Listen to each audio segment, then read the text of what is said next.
Nah, ini yang menarik saya tanyakan kepada Prof. Hipnu. Prof. Hipnu ini kan disampaikan bahwa rapat yang dilakukan oleh Ahok ini kepada bahkan untuk direksinya saja yang langsung di bawahnya itu hanya 1 kali dalam 3 bulan. Ya. Dan mungkin tidak pernah atau jarang bertemu dengan komisaris ataupun direksi dari subholding. Nah, kemudian yang kemarin ketika Ahok diperiksa, Pak, ini kan ada katanya keterangannya rapatnya direkam, catatannya ada semua. Nah, berarti keterangan itu percuma, Pak?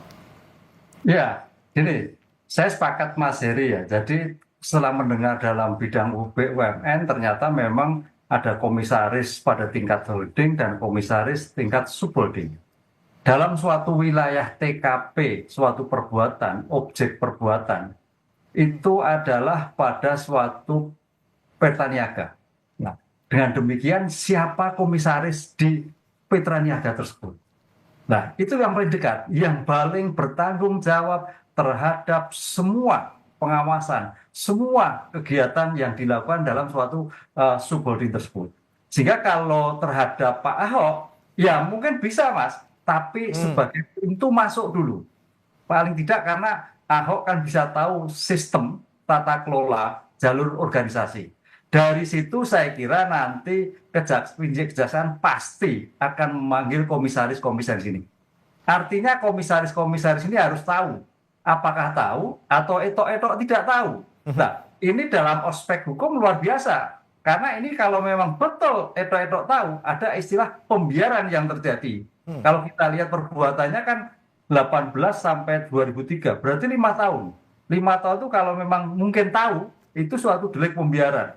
Dan dalam konteks hukum, suatu delik berlanjut, forgeset handling. Nah, ini luar biasa. Oleh karena itu, saya kira Pak Ahok dipanggil tidak percuma, tapi sebagai pintu masuk untuk menjelaskan bagaimana tata niaga, tata sistem organisasi. Sehingga nanti pada pemanggilan-pemanggilan kedua, mencari informasi yang kedua, langsung pada komisaris yang paling bertanggung jawab. Tadi Mas Heri mengatakan banyak sekali komisaris. Komisaris yang mana yang paling bertanggung jawab? Karena dalam suatu pengungkapan perkara, locus delicti dan tempus delicti terhadap subjek penanggung jawab itu sangat penting. Jangan sampai kita terjadi suatu kesesatan orangnya, tapi betul-betul yang bertanggung jawab atas pengawasan dari pengadaan barang minyak perjanjian kerjasama itu. Begitu, Mas. Nah, Prof. Hipnu, berarti kan yang paling bertanggung jawab sebenarnya kan komisaris dari para subholding ini ya.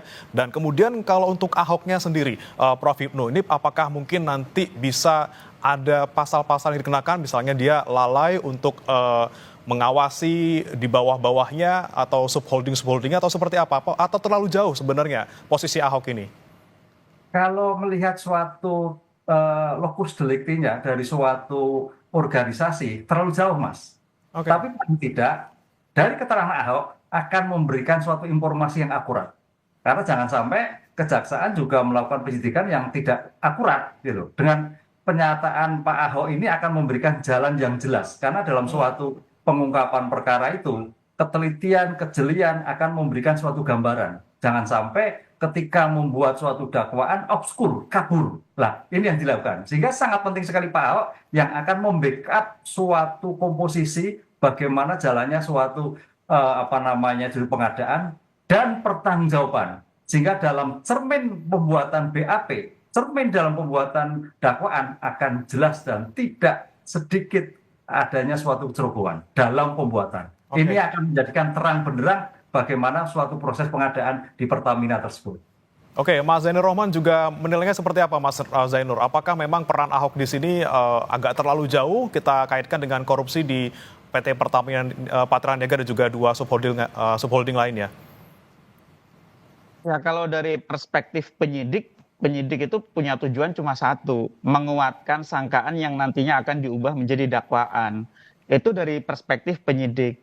Tetapi saya pikir kejaksaan sebagai sebuah institusi, kelembagaan, itu bisa mengembangkan apa yang disampaikan oleh Ahok sebagai komisaris dari holdingnya PT Pertamina gitu. Nah, kalau dilihat dari penanggung jawab, saya sepakat bahwa yang paling memahami aspek pengawasan di PT Pertamina Patraniaga, iya komisaris PT Pertamina Patraniaga. Tetapi kalau dari sisi holdingnya, yang paling memahami aspek bisnis di PT Pertamina Patraniaga adalah direksi dari PT Pertamina, yaitu direktur utamanya. Sehingga yang lebih relevan untuk didalami justru adalah waktu itu 2018 sampai 2023 itu banyak di periodenya Bu Nike gitu ya. Jadi kan semua direksi, semua komisaris dari subholding itu juga pengangkatannya atas usulan dari direksi PT Pertamina oleh Ibu Nike. Juga laporan-laporan kinerjanya juga disampaikan kepada holding, juga kepada direksi. Tetapi sekali lagi, ketika penyidik melakukan pemeriksaan terhadap seseorang, tentu tujuannya untuk menguatkan dari aspek sangkaan yang saat ini sedang dihadapi. Nah, nanti kalau misalnya ada keterangan-keterangan lain yang dimiliki oleh seorang saksi, penyidik bisa mengembangkannya ya, karena kan di kejaksaan juga sumber dayanya sangat besar, nanti bisa dikembangkan dengan perkara-perkara lain atau juga untuk kemungkinan menjerat pelaku-pelaku lain, karena kan tidak mungkin hanya mereka-mereka saja ya. Seperti ini sebenarnya sudah dari 2015 dipersoalkan bagaimana gurita mafia minyak ini sudah bekerja sejak lama, bahkan mungkin sudah puluhan tahun. Bagaimana misalnya para broker ini menjadi rent seeker, itu kan juga sejauh ini belum banyak disentuh, baru sekadar carry begitu kan. Nah, sehingga ini menurut saya masih banyak pekerjaan dari kejaksaan. Tetapi kalau dari pertanggungjawaban komisaris, memang ini bukan di Ahoknya pertanggungjawabannya. Pertanggungjawabannya ada di Patra Niaganya, Bang Bre.